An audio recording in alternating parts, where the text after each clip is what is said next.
All right, guys, welcome back to the channel. So today's exciting. I'm finally going to put on these Kooks headers that I've got. Just got these coated. You can see this is more like a jet hot coating. It's a thermal coating inside and out. So it kind of gives them like almost like a polished finish. You can kind of take a look at it. Anyways, a local company did it for 400 bucks. You can spend 600 if you want to get it from Kooks or so, but you can get it done probably locally a little cheaper, which is what I've got here. From what I understand, this is the same stuff they use on jet hot coating, so it should be fairly equivalent. So I've just done an initial look to see kind of where we've got to go to get these off, because there's no instructions for doing these, obviously. Not many people have done this yet.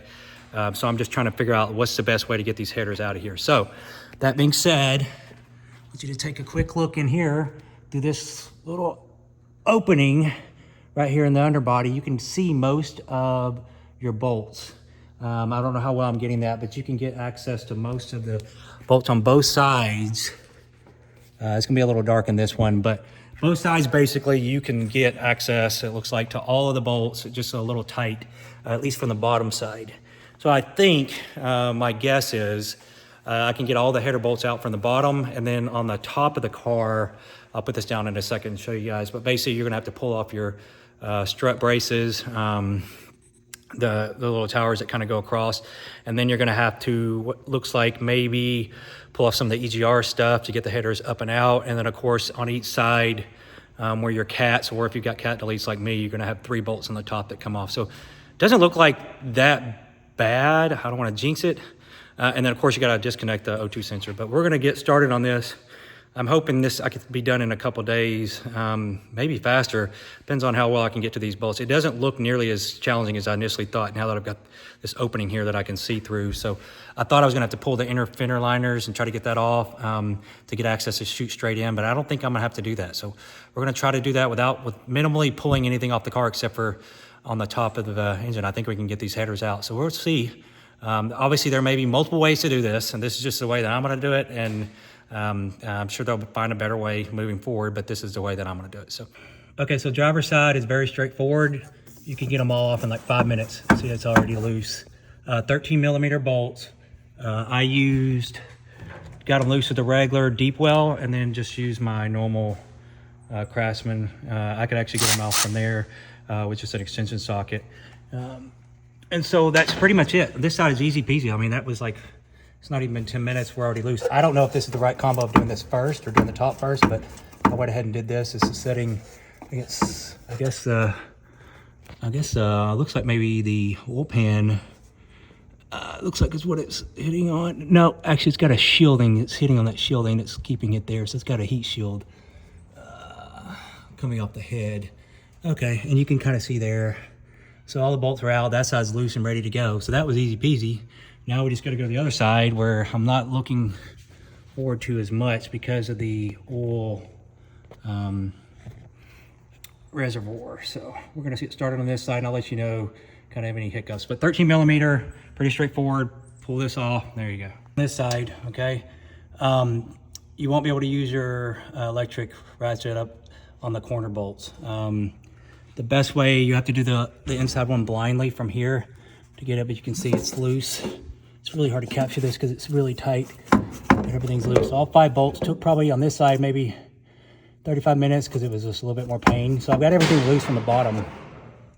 Now we just got to get the car down, get the strut braces off, disconnect the cat deletes, and then kind of see where we're at. So I'm hoping I don't have to pull the whole cat back and stuff. That's going to be a big pain in the ass, or at least loosen and get all that stuff, because it's a pain in the butt to get re-lined up. And that's going to add like taking the intake off and a whole thing. So we'll see. I'm hoping to figure their way out of doing this. So, all right, next step, we're going to get the car down. Okay, so the bottom bolt's out. Now we're going to take, I've got cat deletes, so we're going to take these off. I'll have to disconnect these O2 sensors. When I do that, I'll make sure we disconnect the battery. So the pain in the ass one's the one on the bottom. I'm hoping I don't have to take the whole cat delete pipes off, that I can just slide these in and just mock everything up, and that's going to save a lot of time. So that's that on this side. Your strut bar comes off, and these just pop on. These are easy to get off, and that hopefully will be out of the way. And hopefully we won't have enough room. And on this side, which is the driver's side, same kind of deal. I mean, there's a pretty big opening here. without the strut bar, I don't know why I can't get this out and in. We'll just take the nitrous stuff off, kind of go from there. So I don't know. I don't want to get my hopes up, but so far, you know, so far so good. Okay, so those bolts are T45s. If you have a painted intake like me, make sure you put a towel down in between, because in order to get these out, these pieces just pop off. But to get the bars out, they're gonna have to get really close, if not touching the intake. You don't wanna scratch your paint up. So these things just kind of press in, pop out. And so those are pretty easy. See, there's little press clips, see here? That's all those are, super simple. So basically to get it, you have to go over really close to the intake to get it out. And so you don't wanna scratch. Oh, I forgot, I got a plug underneath here. All right, I gotta pop that off real quick. I forgot about that thing. Okay, so 3 bolts are loose and the cat deletes. Cut those off. You have to disconnect the O2 sensor from here. Usually I just pop this up and then pop the clip back and then push down. It's pretty self-explanatory. We'll have to remove those once we get them out. So now I'm gonna try to get the header out of the car. And we'll change angles to see if you can see. Hopefully you can just pull it straight up and out without having to pull anything else off. I may have to take this coil cover off. I'm not sure yet, so we'll see. Okay, so coil cover is off. We're gonna try this again. Let me get this thing out of here.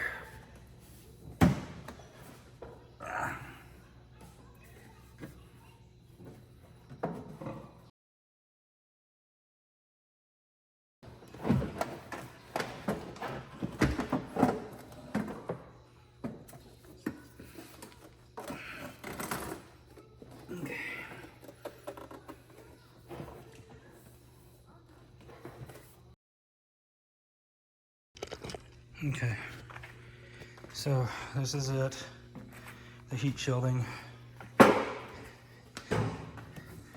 and there's a gasket down there.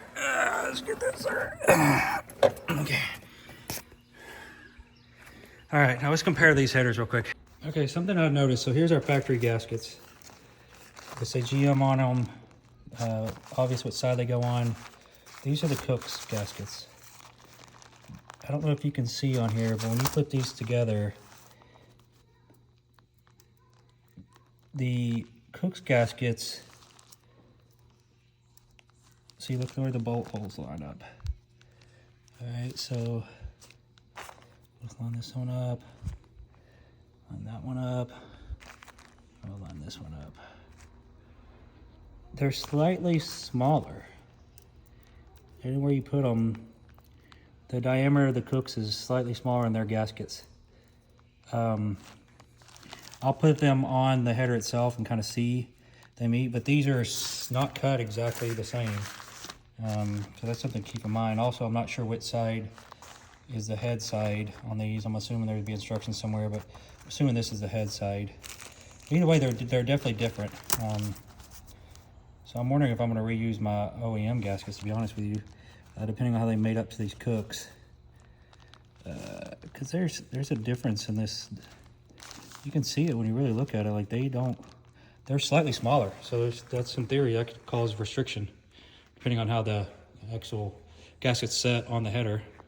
Now these seem to be pretty flush with the header though. So when you set them on there, they seem to be almost exact to where the header's at. So maybe that's not a big deal. Just because they seem to be all right. And I'm gonna put the OEM gaskets on here. So this is cylinder head side. See, they're bigger. I mean, that's kind of interesting. OEM gaskets are bigger. So we'll put on the regular head and see, that's gonna be concerning. I hope these aren't smaller coming out the head. Okay, so I was playing around with these gaskets. You notice on the Kooks gaskets, they set flush. Almost no gap. It's almost like a perfect fit. Definitely no underlap there. And so put it on the stock headers, if you can see it here very well, but there's definitely overlap. And then also, I don't know if you can see this, but on the stock ones, there's weld spots on the inside that kind of burr outwards. Kooks does not have those. When you look at Kooks are smooth. So you can see where it's hitting, exhaust gaskets around here are hitting as it leaves the cylinder head because of where the gasket stops. So either they're hitting there or if it's traveling up because that's where the gasket mates. I'm not sure. I'd be able to have to look at directly visualize the head itself. But either way, you can see there's gases coming in contact in that area. So these may be like undersized slightly. And even if they're not, when you look inside at the welds, there's lips there. So it's got a lip that's hitting all the way across the top too. So I don't know if it's hard to capture with the light, but it's all the way around. So in theory, that's definitely a smoother surface. Those should flow a little better just eyeballing it. I'm gonna see if I can measure this, see the differences between the two. Okay, so oxygen sensor tool I use is this little set from, try to link in the description, but basically it's oxygen sensor tool removal kit, and you can buy them AutoZone or any of those places. I already just pop this loose, so it just slides on. I just use this to pop it off. You can use a store bit or whatever, but then that gets loose, and I just did that just a second ago before I turned on the camera. And we're gonna take this loose and we're gonna weigh this without the oxygen sensor compared to like these Kooks headers. So let's go ahead and see what the Kooks headers weigh. Okay, let's try this again on weighing them. We got Kooks headers on this scale. They weigh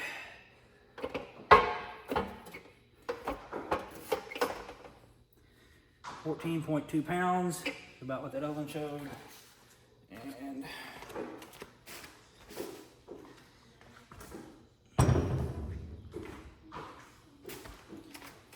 the factory ones weigh the heat shielding.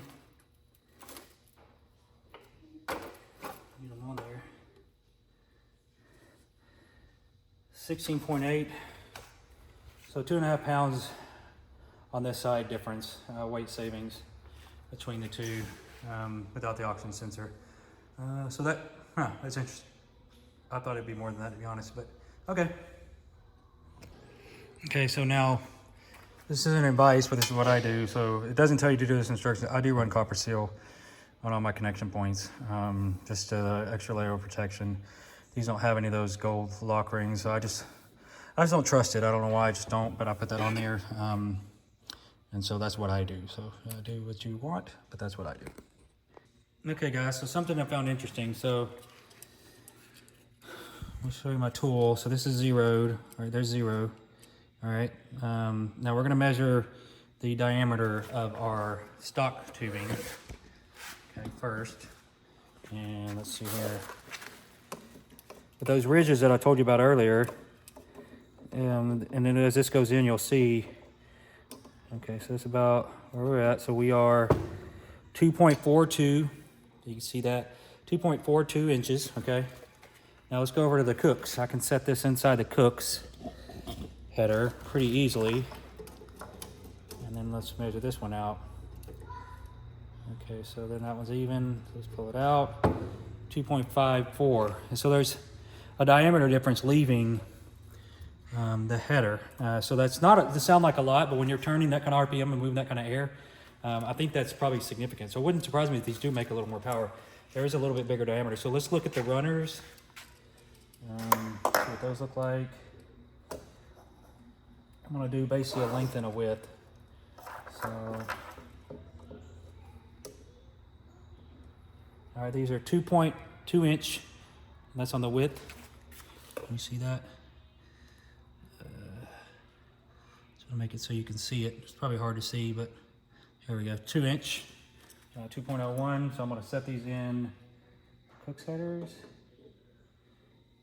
All right, and let's see here. If I go all the way flush, they're about, this is actually a little smaller to go in all the way, so let's look here. If I get this flush,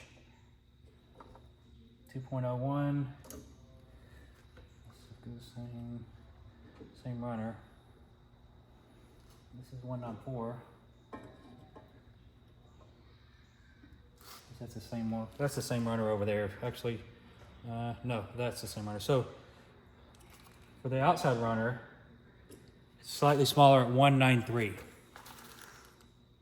Okay, and then so let's measure the inner ones here. So let's look at this one. And there are ridges on these I can see. This comes out to 1.99. And then on this one,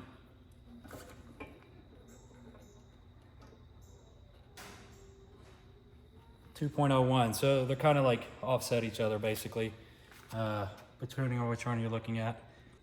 All right, so now we're gonna look at the height on these runners in the center. And that's a 1.53, so 1.5 inches. And then on these, the same one. That will not fit in there, so it's definitely smaller. Okay.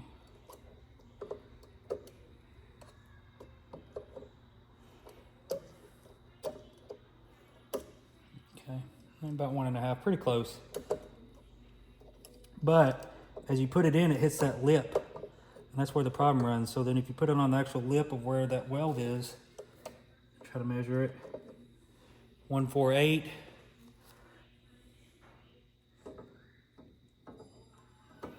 Versus 152. So there's it's like give and take, but the overall where it comes out, that is much better than that. And like I said, I'm not sponsored on any of this, so I've got no skin in this game.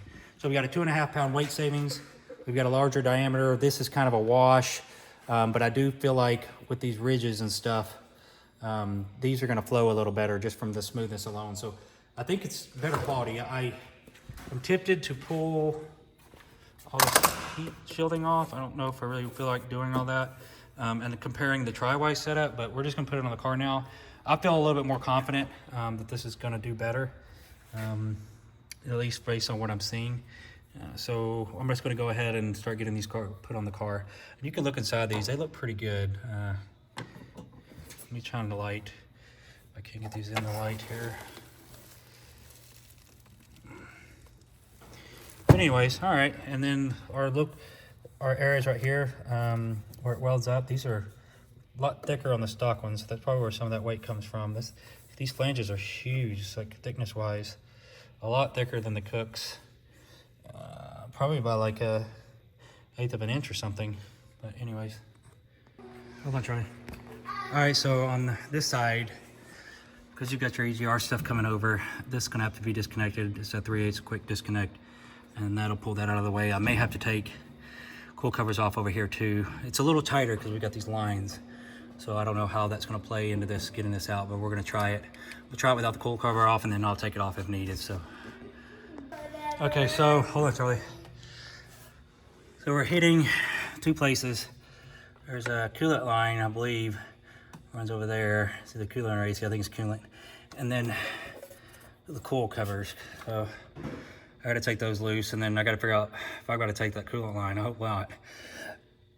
But this one's definitely not coming off as easy, which I kind of anticipated. Okay, so I've had to disconnect some coolant lines here. This one up here, this one at the bottom. There's another one along the side here because I can't get enough room to get this out, and it's gotta have leeway, so I had to disconnect this one too. Not this one, but be able to get these hoses to where this could all come out. And I'm gonna try taking this little bracket that's right there off so the metal lines there will create more room. It's definitely a lot tighter fit. I'm having trouble getting this out. So hoping by having this clearanced area that I can get this header out, and it'll make facilitating getting the other header in a lot easier. So basically 3 coolant lines have had to come loose so far. I didn't lose a lot of coolant though, so that's good. Okay, so that's how you gotta get it out with your cats on. At least for me, disconnect this hose, and then that'll give you, tie this one up, and that gives you enough leeway. It's a pain in the butt, but it's also hard to do without scratching your valve covers. They've got some scratches at the bottom trying to get it out, so just keep that in mind too. It's a tight fit in here. I think getting the other ones in is also gonna be kind of a tight fit. So anyways, so that's how I did it. If you have your cats out, it might give you more room this way. Since I'm not doing that, might have forced me to do all these things. So it's possible if you're taking your cats and your intake off, you don't have to go through this process, but I did, so. Okay, so we got this other side off. Let's compare the weights of the two. We saved 2.5 pounds on the first side. And, all right, zeroed. This was no O2 sensor.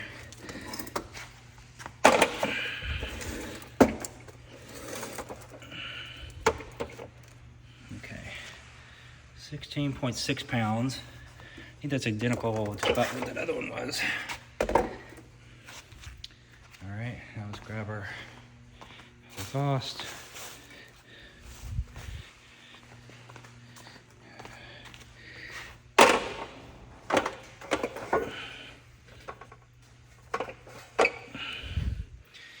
£14.5, so 2 pounds, so 4.5 or 4.7, 4.8 pounds difference, weight savings between the two, which is kind of surprising because look at the thickness here versus here, and then you got all of this, which I know it's light heat shielding, and all the bolts with the heat shielding. So these things are pretty thick and heavy metal to be even close to the weight. So anyways, all right, so I'm going to put the oxygen sensor on and then go from there. Okay, I didn't see anything on the instructions on where these gaskets, but one side has the KCHS, which I'm assuming means cylinder head side, because the factory gaskets only have markings on the cylinder head side. So I'm going to make the assumption that that's the correct side. You're supposed to wire tie them, which I've done here. I'd run your wire ties to the bottom so you can clip them off once you've got a couple bolts in to kind of stabilize. You're supposed to do the outer bolts first. So actually, honestly, I probably should wire tie these. That way it'll give me easier access to get these bolts in. So actually I'm going to take this off and just wire tie the center ones. And then I could just cut those and then have my outside ones ready to go on. I mean, there's multiple ways you could do this. You could also, in theory, put these on and then just cut those. So there's like several different ways to go about this. Okay, so the headers actually slid down very easily. I just dropped them in. They're not hard to get in like they were to get out. One thing I will say, I think this is going to make things easier. Right here, I would probably go ahead and just start some bolts on your cat, just to give it something to kind of hold the top side up, to make things easier on the bottom side, because you're going to have to try to hold that up and put the bolts in. I think it's going to be a lot of work, and this will kind of give you a little bit of support while you're doing that. So I'm going to put some bolts from the top side already in, just threaded lightly, just to give it some support on both sides. And I think that'll make things from the underside a lot easier. So at this point, I'm going to put those in, and we're going to lift the car after I've got some bolts started, and I'll worry about these coolant lines later. And actually, you know what? Since it's in there now, since I got room to move, I may go ahead and hook the coolant lines up now. Just because I worry that like when this is fixed in place, I'm going to have issues getting those back on. So I may just go ahead and hook those up, and then we will hook these bolts in and then lift the car up. So that's going to be our next steps. Okay, so this is how I'm doing this. I'm starting 2 bolts up at the top with the gasket already in it. That gives you a little leeway to kind of move it up and down, but also gives it some support, so you're not trying to hold it up the whole time while you're down there. I did both sides like that. I went ahead and put on the coil cover now. In case everything gets locked down, it's harder to get to. It's easy to move the header at this time versus later. So I'll finish that. I'm going to do the bottom just like I did in reverse process, except for tightening the top up. I'm not going to do that first. I'm going to tighten the bottom up and then do the top, just because I have a feeling that's where the alignment stuff's going to come into play. We got more room up here, I think. So we'll see. I don't know if this is the best process, but this is how I'm doing it.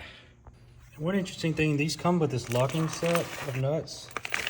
So actually I haven't used these before, but basically you put this in, and then over the top of it, these have grooves and they kind of set, and that sets down, and then you have a lock ring.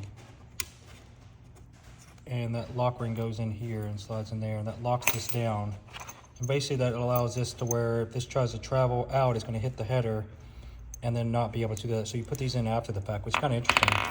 I don't know if there's going to be enough clearance to do that everywhere. I doubt it. I have a feeling there's going to be clearance issues, but it's a really cool concept for the fasteners. I am going to run NSCs on these just because I've had bad experiences with not running it. So we will put NSCs on it. Okay, so one side's done. I'm not using these locking pieces. These look like a big pain in the ass to put on there. And you can access this so easily. Like, yeah, as long as you're on a lift, you can get up here and tighten these. So I'm just gonna tighten them periodically with oil changes or whatever, just make sure they're good. I'm not sure I'm gonna go through all the rigmarole with those, because then taking them off is gonna be a big pain in the ass. And I don't feel like dealing with all that shit because I have my car apart so much, but this is what they look like. It looks good. It's a nice, tight fit. I know they're at least 40 foot-pounds. I don't know the specific specs. I'm guessing around 50. I just did one Ugga, which is as tight as I can get it, with a 3/8 drive ratchet, and then I'll retighten, because you're supposed to retighten them anyway. So I'm not too worried about the torque specs, since I got to go back over them after it runs for a little bit. Okay, so the Passenger side, as you would expect, was the pain in the butt, but it was pretty straightforward, straighten them. I did not use the fasteners they came with because it's such an easy access. You can just go right under the car. Now I have a lift. If you don't have a lift, you may want to use them because you're not gonna be able to get easy access, but you can go straight to these bolts. I mean, it's just like, I can tighten them in 5 minutes. So it's not gonna be a big deal. And the trouble of like getting them on and off, not that you're gonna be taking headers on and off or anything like that, but my car is apart quite a bit. And for me, I don't want to deal with these lock mechanisms. So that's pretty much where we're at. So the bottom side's done. Now all we got to do is hook those 3 bolts, connect our cats, and then fire up. So this actually has been a lot less of a pain in the butt than I expected. This was maybe easier than the cat deletes, possibly. It's probably on a 1 to 10 scale of 4 of difficulty. So let me get these top ones up. I'm not going to show that just because you guys know how to put the bolts on the cats, but or cat deletes, whatever you have. But I'm going to get those on, and then we will get some footage of how it sounds, which I'm excited about, and hopefully no codes. So we'll see. Okay, so we're done. I'm leaving my bars off in case there's some issues. This is what they look like. Pretty straightforward. I didn't have any. Well, actually, you know what? I see a gap over there. Hang on. All right, guys, first start. Probably gonna be a lot of smoke. Got lots of coolant and shit all over the headers, and it's probably gonna smoke up quite a bit. So we're gonna give her a shot, see what she sounds like.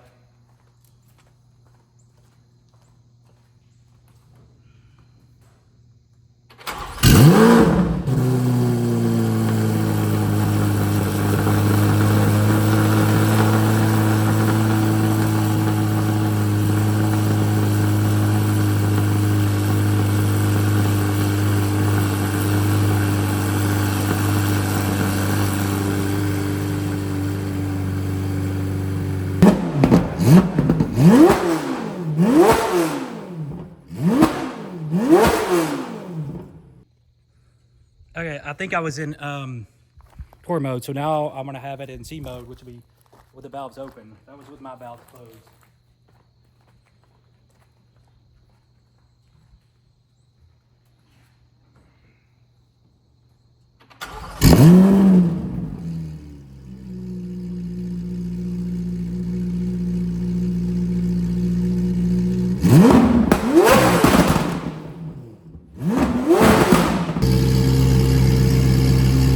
This is a quick rev with the header.